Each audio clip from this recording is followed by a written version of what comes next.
Hello, everyone. Thank you for watching this session. One of the things I love about live theater is that I never, ever have to watch myself perform. So this video is very much outside my comfort level and outside of my expertise. So I appreciate your patience as you watch it. My name is Jennifer Wirz. I'm an educator at Painesville Area Schools, which is a tiny little rural school up in west central Minnesota. Our school district has about 1,000 students in it. We had a huge influx of students in the past year, and I'm not sure why, but I told the superintendent that he needs to take down the bulletin boards and the billboards that say things like, send all your students here because we have lots of time and lots of resources. Don't know what's going on. My profession actually technically is special education.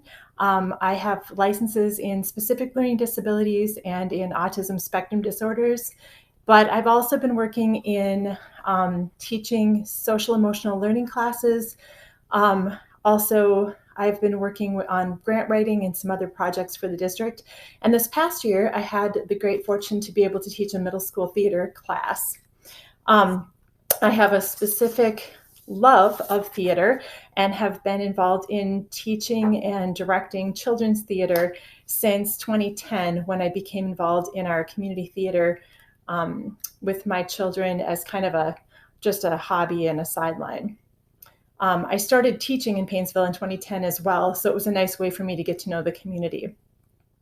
I grew up in an area in a small town where we had no theater opportunities whatsoever.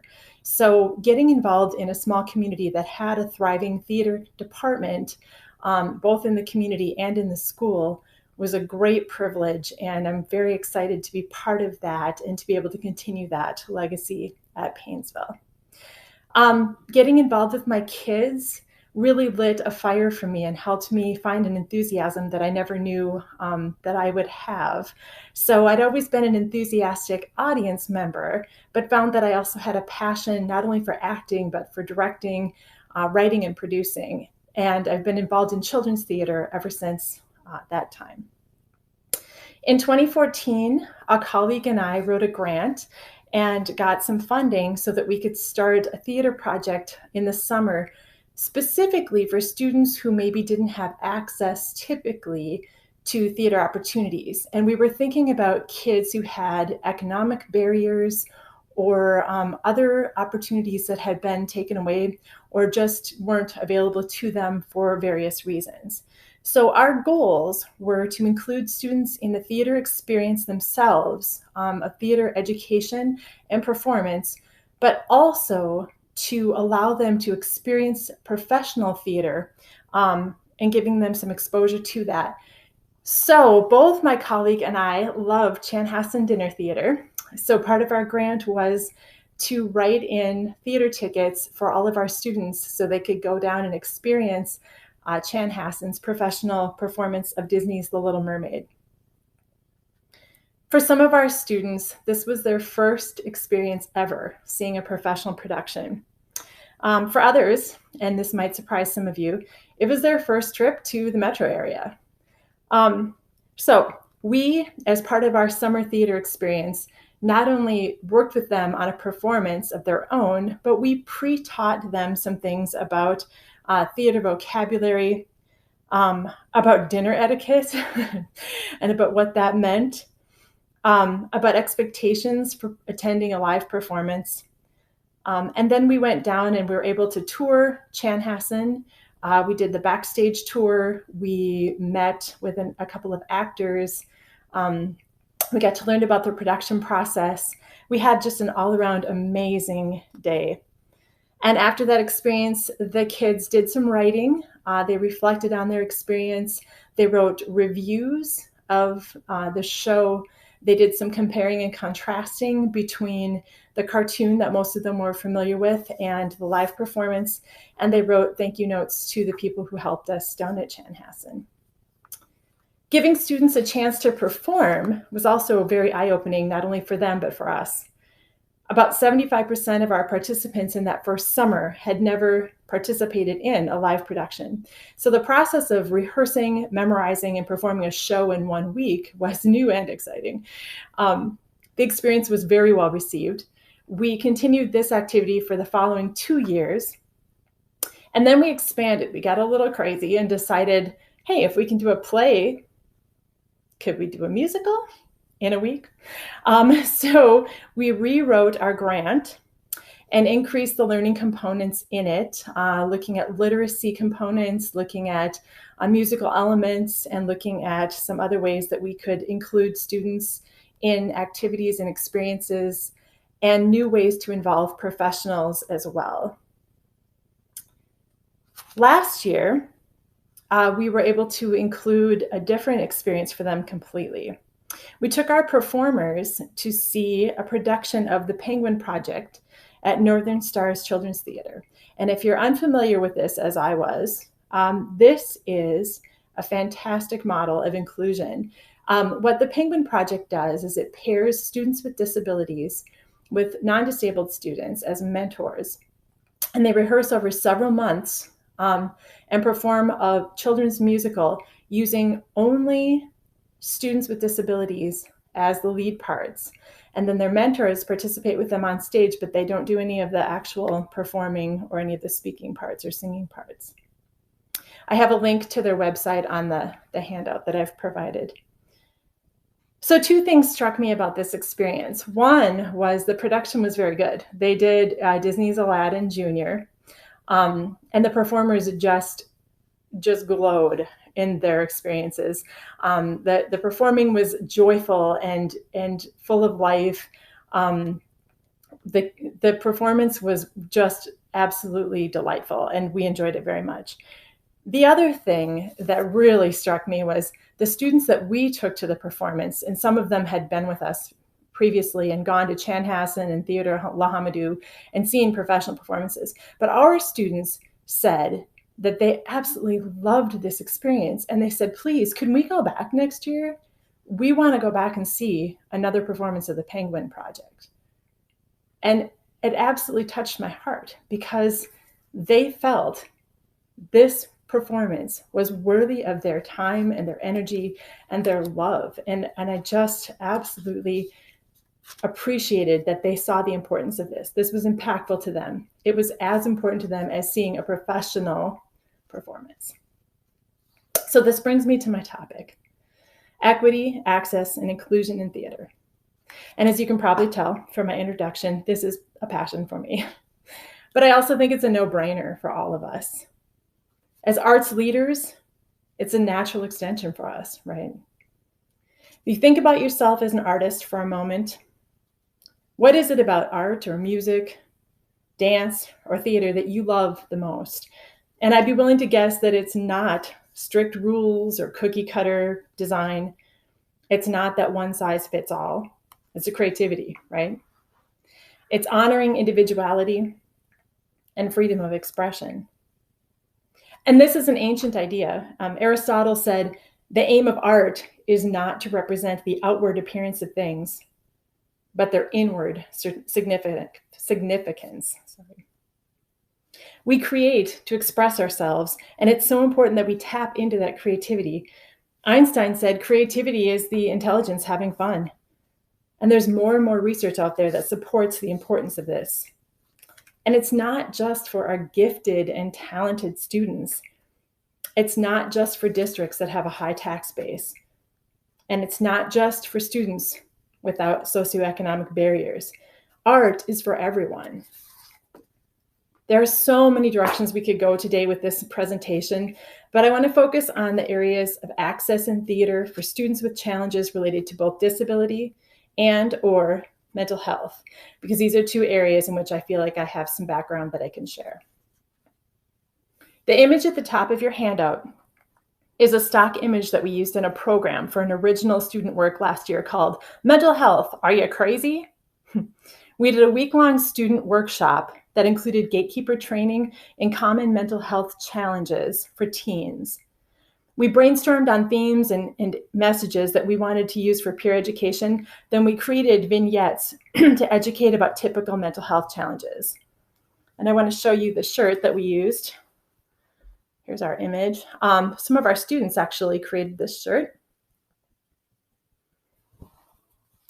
So why do you think we chose that image? I'm going to have you think about that for a few minutes.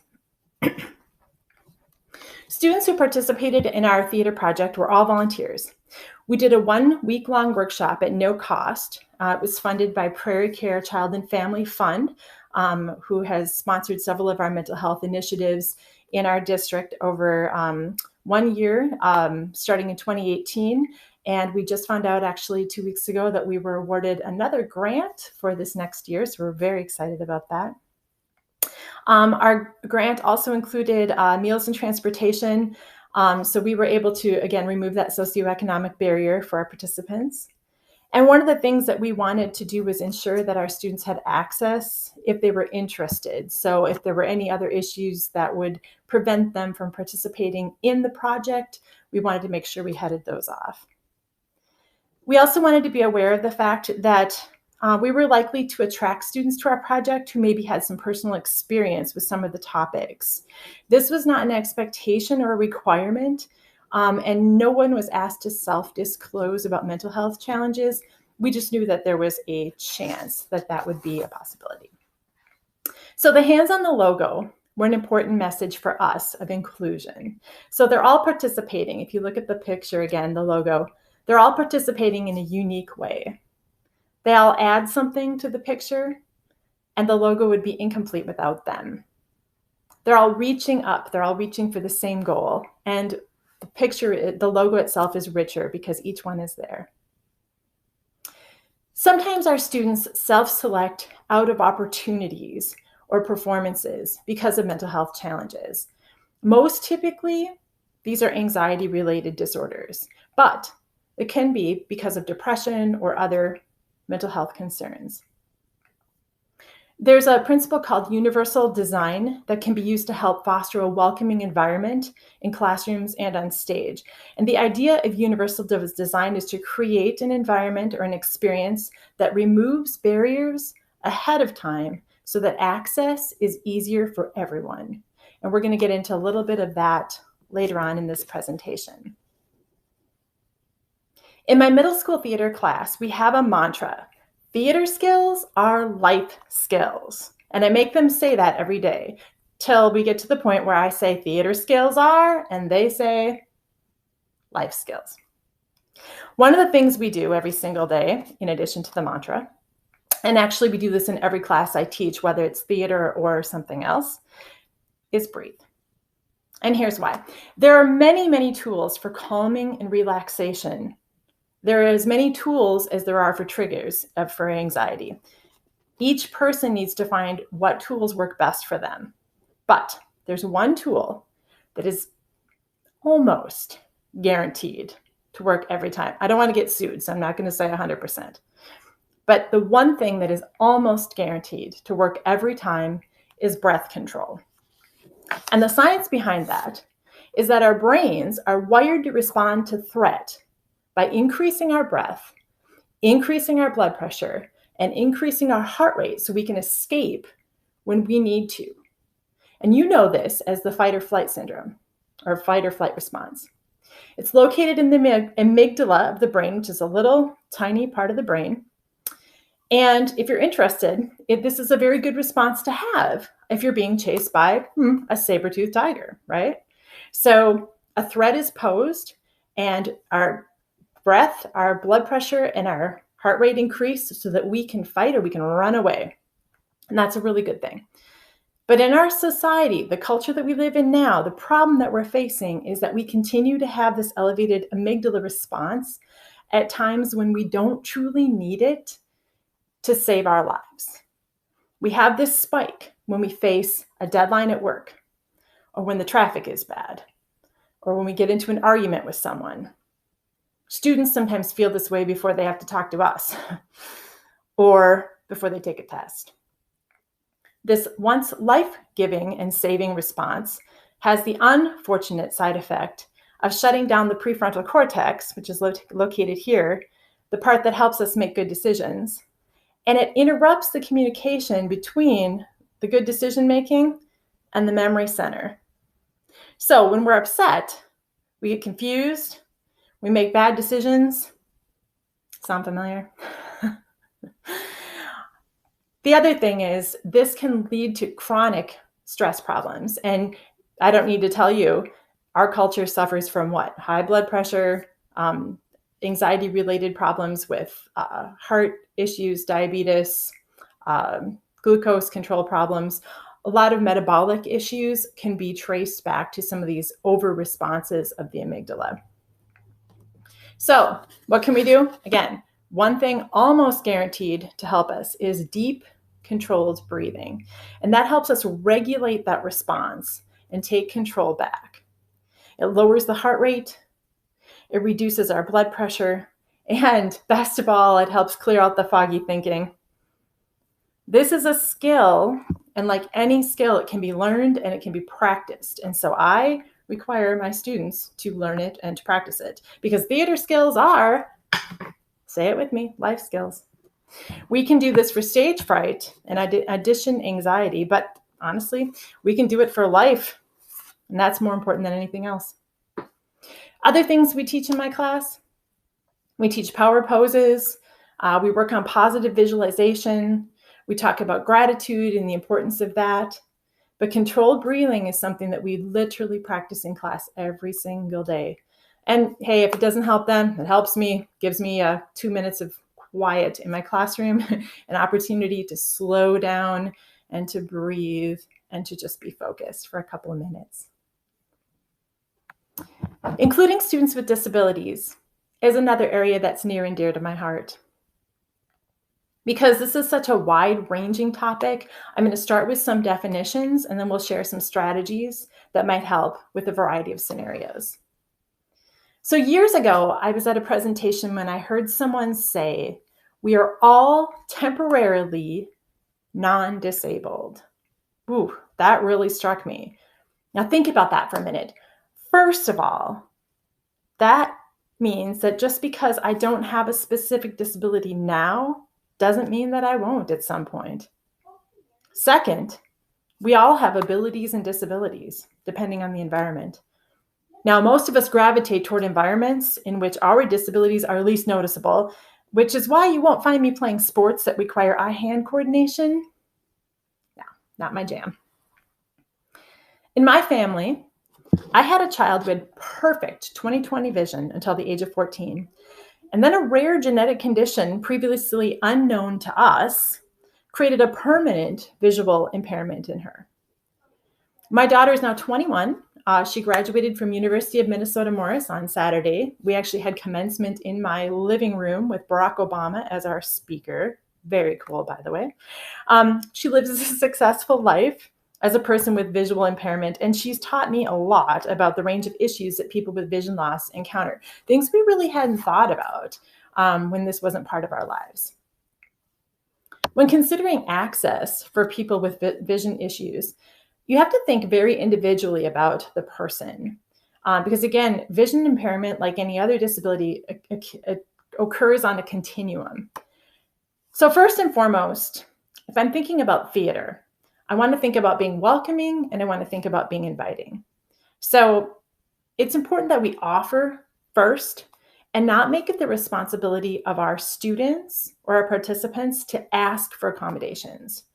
Last summer, I had a student with almost total blindness who enrolled in my summer theater camp.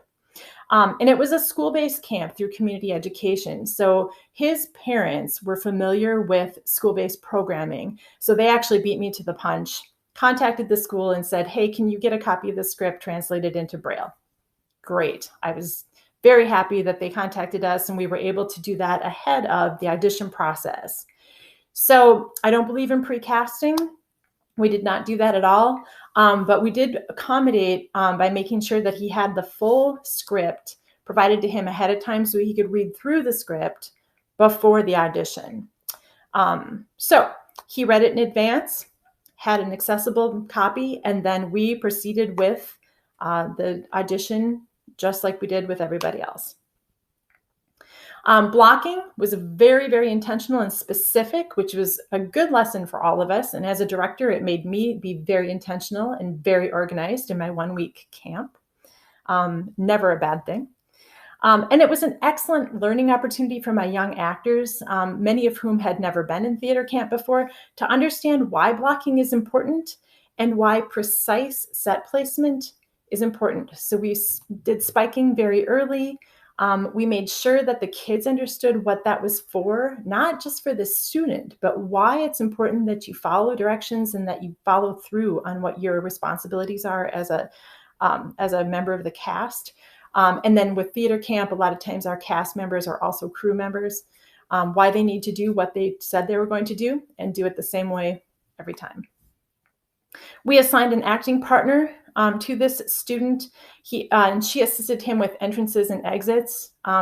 Very simple thing for them to do, especially when the lights went down. And it was not something that was super obvious. Nobody in the audience, I think, was even aware of that, but it was just to ensure his safety getting on and off. And then I just made sure that I connected with him on a regular basis about his preferences for how he wanted to participate. And I had to think through, to be honest, the theater games and activities that I did with the kids, with all the students, to make sure that the things we were doing made sense. So if we were doing an activity, you think about the mirrors activity, for example, in theater. If you're doing a visual mirrors activity, how do you modify that? How do you think about that for a student who has no vision? Okay, that's a great thing for me to think about as a director, to plan ahead and think about how I can accommodate that. Not a problem, just important for me to be aware of. As for my daughter, I've invited Katarina here to address some of her theater accommodations herself. So she is an actress and a theater coach for children. She's worked with me on several of my camps. She has played Marty in Grease. She has been Paulette in Legally Blonde, which she would tell you is her favorite role of all time. And she was Ursula the Sea Witch in Disney's Little Mermaid. And she's going to explain some of the accommodations made for her vision and some of the assistive technologies that she uses. All right, Katarina, so we are speaking with theater educators around the state and helping them understand some accommodations and things that help students with disabilities. So if you want to explain a little bit about your vision impairment and some things that have helped you as an actor on stage. Yeah, so I have Stargardt's disease. It's a kind of visual impairment that has left me partially blind in both of my eyes. There's still a lot that I can see, but there is a lot that I also cannot see. It's bad enough that I can't drive and that I have a hard time reading small print, but that I can still get around okay. Some of the accommodations that I've had in place for theater have been to use my iPad, which has a camera on it, which has been really helpful for taking pictures of the script or the stage, to help me zoom in on the pictures for that. I've also had my script sent to me in a PDF form or an email form so that I can enlarge it on my iPad that way as well. Another piece of technology that I've used several times is called a Ruby, and it's just this little handheld magnifier. And this can be used for reading small print on the go. So if I needed to read something quickly, I could pull this out, open it up, and I could enlarge the font on the script itself if I needed that. Other than that, some other things that were done for me when I was in high school theater was that they would put very brightly colored, kind of electric colored tape on the floor for when they were marking the stage, so that I could, especially for the marks that I needed to keep and pay attention to, those were made in different colors for me. And then behind stage or to the side of the stage, they didn't have many things obstructing my pathway to get out onto the stage whenever it was my turn to go on, or they would have people with me who could help me maneuver through things. Usually people were all expected to move props and sets onto the stage with them. And because of my vision disability, I was not expected to do this, just because of that could get dangerous, especially moving things in the dark. So I did appreciate having that accommodation as well. So yeah, those are a couple of things that have been done for me that have worked really well in the past to help me have accessibility to theater. So great. Are there things that directors can do to make things more welcoming to you? I think just kind of upfront, maybe saying that this is not exclusive to people who don't have disabilities. I feel like sometimes it might be helpful we always talk about how theater is open to all people, but I feel like sometimes people with disabilities may feel like they shouldn't even audition because they're afraid of how accommodations will be made and how much of that pressure is going to fall on them to ask for those accommodations, and whether or not that's going to make the director upset at them or kind of resent them for being on cast for having to do things a little differently or maybe even a little extra work to provide accommodations. So I think just going into it with a very open mind and ensuring that everybody knows that it's not a burden or a problem to ask for reasonable accommodations, and that people shouldn't feel ashamed to join the cast if they have a disability, that there are always things that can be done to help each other out. And that goes for any type of disability. It doesn't even have to be physical disabilities. It can also be learning disabilities such as dyslexia. Same thing goes for that. So. Great. And I just want to mention Katarina is also a member of our Great Northern Theater Company's Accessibility Committee. She's a volunteer on that ad hoc committee and has been really helpful in advising our committee or advising our theater company on ways to make things more accessible without people having to ask first. So thank you. Anything else you want to say to our educators? I just think it's great that you're doing a presentation on this, and I wish you all the best of luck. Theater has played a really important part in my life, and I really have loved it and have appreciated the opportunities that I've had. So I know the impact that this makes on students, and I'm sure that you will all be able to do this for the students that you work with in the future. So great. Thanks. Thank you.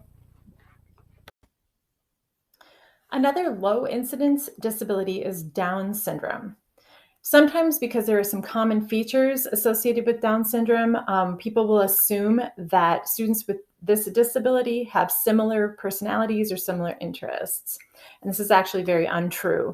As with visual impairment, it's important that each student's needs are considered individually.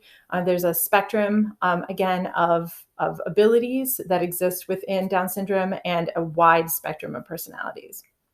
So, some things to consider. If a student with Down syndrome were involved in your program or your class, you want to think about things like, how does that student communicate? Do they use verbal language? If they do not, do they have access to a communication device? And can you help them program lines? Had a student in my middle school theater class who used an assistive technology. And so first of all, she was excellent at nonverbal communication and pantomime, and really, really loved to be part of vignettes and scenarios where she could just pantomime her parts. But any part that she had where she would do lines, she and her educational assistant would program in the lines that she was going to do, and then she would use her device to participate with that. Think about motive. Does the student want a big role, or do they want a supporting role? And how do they want to participate with that? How much time do they want to put into the rehearsal process, or how much time are they available? Again, with my middle school student this past quarter, her availability for my class was partly limited by some other services she was receiving. So she was able to participate for 2/3 of my class on the days she was in my class. So I needed to make sure that the activities she was involved in were always scheduled at times that she was available for my course. Thinking about physical stamina, some students, not all, with Down syndrome have some associated medical conditions that would decrease their stamina. So not required for them to disclose to you, but if you're aware of that, if they have a heart condition or something else that might change their ability to stand for long periods of time or to participate fully, if you know that, that's important for you to keep in mind when you're thinking about casting or participation. So good to know. And expectations. What does a student want from this experience? So you might assume, for example, that the student doesn't dance or want to dance, but that's not a good assumption. 2 years ago, we were doing Aladdin Junior at our school, and we had a student with Down syndrome who had come to us from another school. And my colleague and I did not know him at all. And when we asked him, do you want to audition for dance? He shook his head no. And we said, okay, no problem. What we found was during the dance sequences, we looked over at one point, and he was standing in the wings doing the dance routines and doing them well. And so we went over and talked to him and said, where did you learn those? And he said, oh, I've been watching. He was learning the routines, not having been taught them, just watching them. So we said, do you want to be on stage? And dancing? Oh, yeah.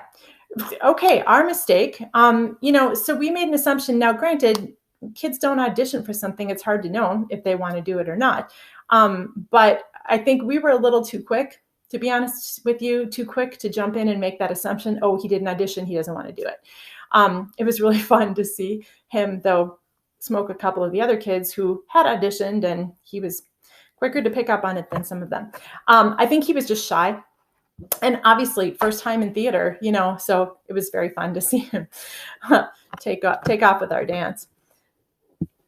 So much more commonly so those first two things I talked about, vision impairment and Down syndrome, are what we call low incidence disabilities. Not as common, but much more commonly. I have students in my programs, and you probably will too, who have learning disabilities, speech and language disorders, ADHD, or autism spectrum disorders. I think the absolute best recommendation I can give you is to create an environment where students can be open and honest about the needs that they have, and that you can be responsive to them. A middle school student, one of my first years of directing middle school, asked me, "Is my stuttering a problem for you?" And my response to him was, "Well, is it a problem for you?" And he said, "Nope." So we just continued on with the audition. He wasn't a stellar actor, but definitely could hold his own. So after he was cast, we worked together with his speech clinician. I gave her a copy of the script, and the two of them worked on some of his lines during his speech therapy. And we just kept rehearsing as we would typically. And then as a cast, and this was a kid who had lots of friends in middle school, as a cast, they were very familiar with him from school. They were comfortable with his stuttering. And we all just learned that if you got stuck on a word, you just wait, you just pause. And it really was a great lesson for everyone.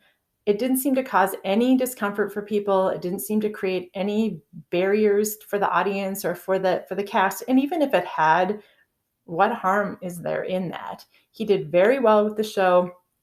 No harm, no foul. And I thought, good for him. And I've noticed just casual interactions with him since that time. His stuttering gets less and less and less every year.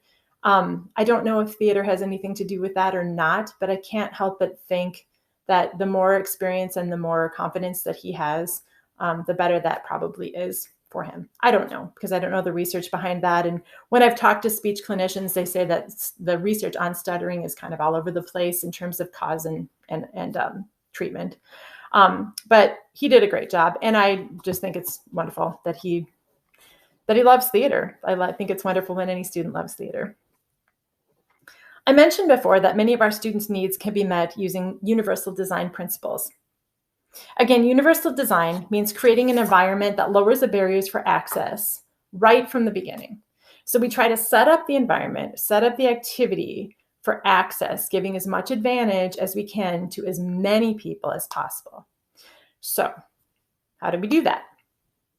First, advertising our program well in advance. So making sure if it's a class that the course catalog is very specific in saying what we can offer and what's available.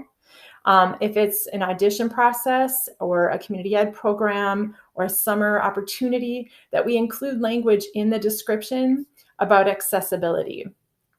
I've found that it's much better to offer accessible spaces, alternative script formats, and accommodations ahead of time, instead of simply saying available upon request. In the community theater that I'm part of, I'm on the board for Great Northern Theater Company. We have a committee actually for accessibility. And one of the things that was recommended this year was that we not wait until people ask us. That always puts the burden on the person with the disability or the person with the need. It's more important, it's more welcoming if we offer accessibility and then include that language that, yes, we can meet other needs as requested. That sends a different message, right? If we put things out there to start with, here are the things we will offer to everyone. And then if there's something we're not aware of, please contact us. It makes the whole tone of the welcoming just a little bit more open. And as a side note, some of the recommendations of our community theater, were to offer sensory-friendly performances right from the get-go, to have large print programs at every performance, and you don't have to do hundreds of them, but just have some available, thinking not just of visually impaired individuals, but think about older clients as well. If you've got audience members who are coming, grandmas and grandpas, those large print programs can be really, really helpful and appreciated as well. Making audio enhancement equipment readily available at performances rather than waiting until someone asks for it. Offering ASL interpretation for at least one performance automatically and having that well advertised. We've been doing that in our community theater, but we also recognize we don't do a good job of advertising it. So it feels a little insincere when we say, well, we do that, but it doesn't seem like we're really doing the best that we can. So we can always do better. Our theater companies committee is going to be advising us as we move forward, trying to look at, with a more critical eye, how can we be more accessible and more inclusive for everyone, not just for our audience members, but for people coming in to audition and people coming in to participate in our theater company as well. The next recommendation I have, choosing scripts, going back to our students and our participants in theater, choosing scripts that have a variety of parts available with some flexibility for physical demands, for the length of the memorized passages, and for solo versus choral parts. And if any of you have heard me talk about working with children in the past, you know that I'm a big fan of having dual parts where you've got two characters who play off of each other, maybe one who repeats the other one's lines, or they say things in tandem. And that is not going to apply to everyone's situation. I understand that. But with young actors or actors with disabilities or just really anxious actors, that's a great way to get them started in theater. If they don't have to worry about, oh my goodness, I have these lines that only I am responsible for. If I can start with something that's paired with someone else and then ease into having more independence on stage, sometimes that's a great way to just build some confidence and get them to feel that they've got a way to start in theater. Third, looking at the audition process, allowing for some options, which sometimes takes us out of our thinking as directors because we think, nope, I know how I want my audition to go. I've got my rules and yep, that's great. That's what I love. But sometimes thinking about, could I do a video submission? Could I allow for a private audition? Could I have people audition in groups with their friends or with a small group of people or with a mentor? When I have kids fill out forms, can we have those available ahead of time so that they can have someone help them read the form and fill it out? Are the forms available electronically or in large print? Can people do an interview process instead of filling out a form? What kind of options can we allow for people to give information about themselves? Now, if you're auditioning 100 people, you know, there may be some challenges with that. But again, thinking about the fact that you're probably not going to have 100 people ask you for this kind of option. If you put that out there from the beginning, maybe 5 or 6 will take that or ask for that. It might be worth your time just to preload that as an option. Inviting assistance. We all love help, right? Particularly when we've got some extra components to be thinking about. So if we can have some mentors in place to help with the audition process and even with the rehearsal process and be supportive of students, whether it's because they're young or because they're inexperienced or because they have certain challenges, super helpful to have reliable people there. So if you can get students or parents or staff or people who can help any student who's struggling for any reason, just extra eyes and ears are tremendously helpful. Going back to my student with almost total blindness last summer, I had this wonderful parent who asked me if I wanted help with makeup backstage. And at first I was like, oh, the kids can do their own makeup. And then I thought about my student with the almost total blindness and I went, yeah, actually, that would be great if you'd want to help with that. And I don't know, sometimes I struggle with wanting to do everything myself or get the students to do everything themselves. And then I think, you know, Jen, it's when people offer to help, you should probably let them. So and strategically picking your helpers, of course, but having some assistance, having some people there. And even if we're thinking about anxiety and we're thinking about some of those other issues we talked about earlier, having it just extra eyes and ears to kind of be aware of, oh, there's some, maybe something going on backstage that needs to be addressed and brought to your attention. It's good to have some other people kind of listening for those things.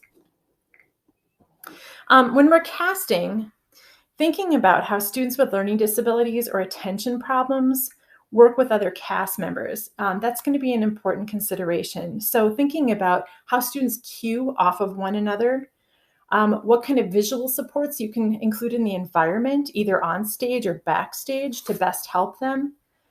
And thinking about whether they'll benefit from being on stage more or whether they need breaks to go on backstage and regroup, take some deep breaths, or is it not good for them to be backstage? I've done some children's theater where I literally find places on stage for every kid all the time, whether they sit down and are just part of the background or whether they're actually doing something, because I can't have them backstage, or, I don't know, curtains get pulled down, prop tables get disarrayed. It's just better for them to be where I can see them all the time. You have to know your students.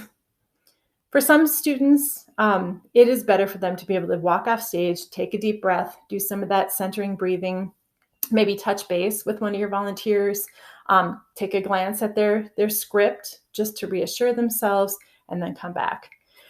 So knowing your students, kind of knowing what it is they're going to need and thinking about that, the placement. So mentors and backstage helpers, super important. So set yourself up for success. You'll set the students up for success as well. So rehearsal process. I do not have a degree in theater, so I'm not familiar with all the different philosophies in rehearsal.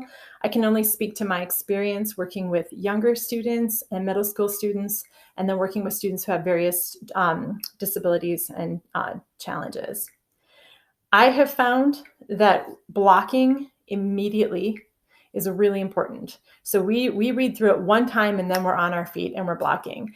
And I also have learned the hard way to block in order from the beginning. So when I do community theater as an adult, I find my directors are often having us do the rehearsals out of sequence, and there's good reason for that. Maximizing people's time and making sure that we're being efficient about things makes total sense to me. But with kids, telling the story in order every time seems really, really important. And if I have a student who's struggling with comprehension and they're not understanding how things fit together in a story, the blocking in order is really important. The kids tie their lines to their movement a lot of times. And then if they know the story in order, the more times we tell it in order, the better they're understanding where their part is and how they fit into that bigger picture. And helps them build that schema in their heads. There's a strategy that we use in specific learning disabilities called repeated reading. And that's literally what it sounds like. You read a passage and then you stop and then you go back and you do it again. And then you stop and then you go back and do it again.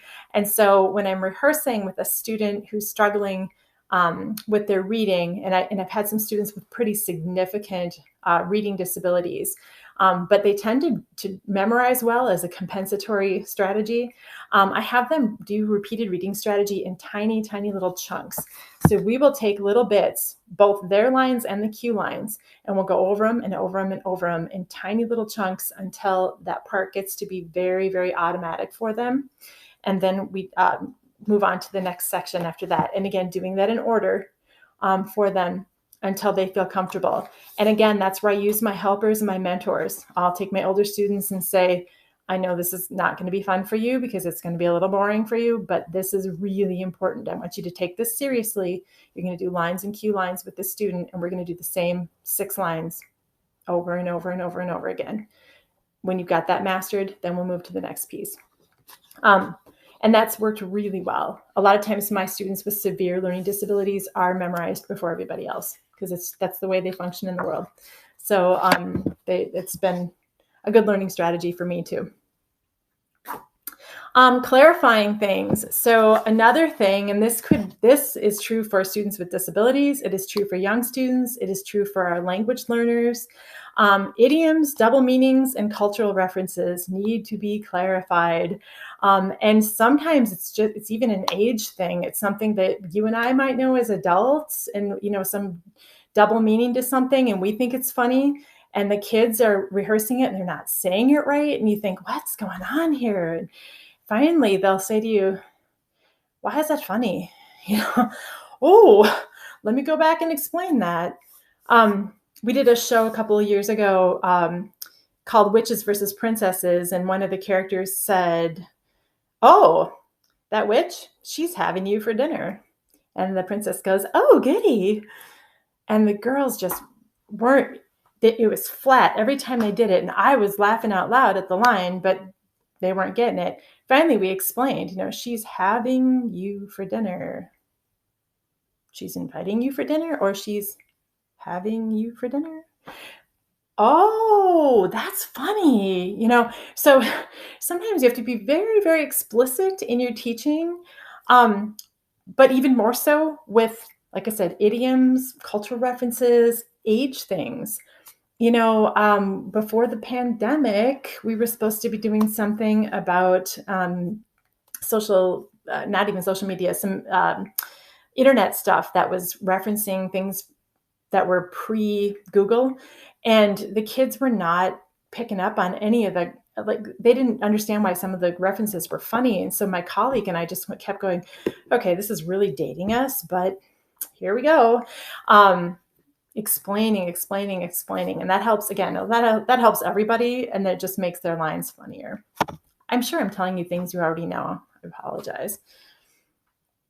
Okay, next tip, building in sensory activities and movement. Okay, so we all know about warm-ups. We all know that that's really important, and energizers, and and we're building community and we're getting them ready, and it's just like we tell them, it's like an athletic performance, you're getting yourself warmed up and psyched up and all of that, and that's great.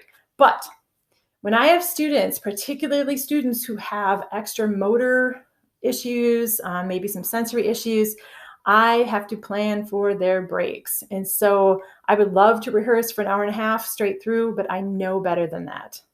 If I have young students, if I have students with disabilities, particularly my students with ADHD, and I know whereof I speak, I need to make sure that I'm planning intentionally to have sensory breaks and to incorporate movement and sensory activities into that rehearsal process so I don't lose them.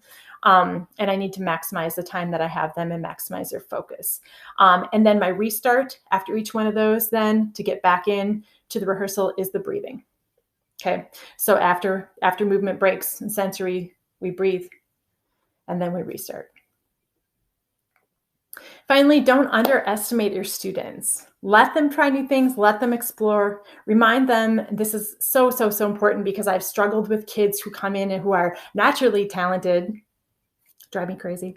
Remind them that hard work is more important than natural talent, that if they are directable, if they can take direction and they can come to you with a joyful heart and a willing spirit, that you'll work with them and that they will be successful. And that's all that it takes.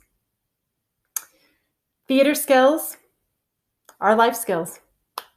The lessons that you teach today create a positive impact, more so than you will ever recognize, and it will last for years to come. So thank you for all that you do. You make more of a difference than you'll ever know. You make the world a better place. Thank you.